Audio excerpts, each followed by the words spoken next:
Second Amendment, gun control. You've been on the NRA's board since '95, and this is a subject that you maybe feel more strongly about than any other. I believe that make your case. I believe that a person's moral compass can be determined by how he references free men the right to defend themselves. The Second Amendment is so obvious to me, it's insane that there's an argument. God gave, let's pretend there is no document. Let's pretend brave families didn't leave the tyrants and the slave drivers of Europe so that they could practice the religion of their choice, so that they could speak out without being murdered, that they could produce wool without the king's men coming and taking it from them every season of harvest. Let's pretend none of that happened. Let's just pretend this guy named Ted Nugent parachuted onto Earth and woke up one morning and saw these wonderful resources and had dreams of excellence and being the best that I could be. I don't need a document, and I don't need another man to explain to me that I have the right to defend my gift of life.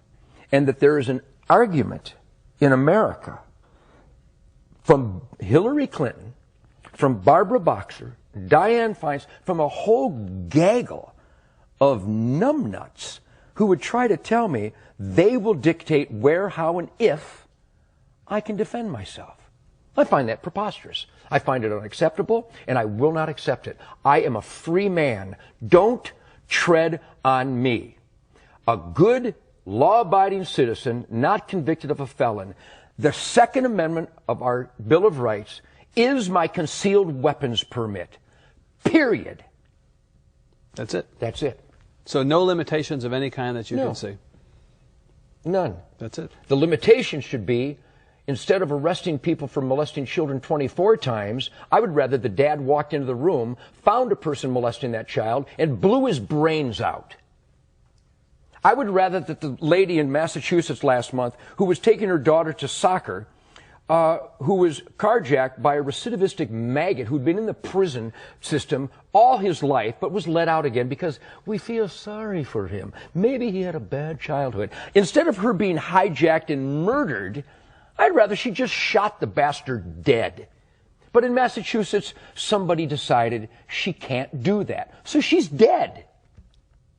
I would rather she was alive and the carjacker was dead. I'm weird. I would rather that the guy who beat this lady to within an inch of her life in Waco, on parole was he, phenomenal, and beat her to within an inch of her life in front of her grandchildren with a whiskey bottle. I would rather she fell to the ground, pulled out a .38, and shot him 6 times in the chest and killed him. Am I weird? Because the guy is going to get out again. I don't like repeat offenders. I like dead offenders.